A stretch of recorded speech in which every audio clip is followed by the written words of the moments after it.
বন্ধুরা চায়নার এলো একটি ঝোপের ভেতর কিসে যেন একটা গর্ত দেখতে পায়। দেখি তারা দুইজন ছিল, তার বন্ধু তাকে বলে যে এই গর্তের ভেতর থেকে কিছু কিছু বের করতে হলে তোকে আমি কিছু খাতে দেবো।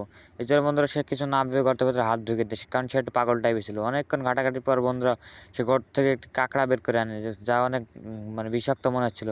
এই জন্য সেভাবে গর্তের ভেতরে নিশ্চয়ই অনেক ভয়ানক কিছু আছে। এই জন্য বন্ধুরা বাড়ি থেকে সে একটা কাঁকড়া মারা ফাঁদ তৈরি করার জন্য একটা বালতি নিয়ে আসে। বালতি নিয়ে আসার পর সে অনেক সেই জায়গায় যায়, দিয়ে চারপাশে হালকা খুঁড়ে সে বালতিটা বসানোর জন্য। বালতি বসিয়ে দেওয়ার পর বন্ধুরা সে দেখতে পাচ্ছে চারপাশে মাটি দিয়ে বুঝাই দেয়।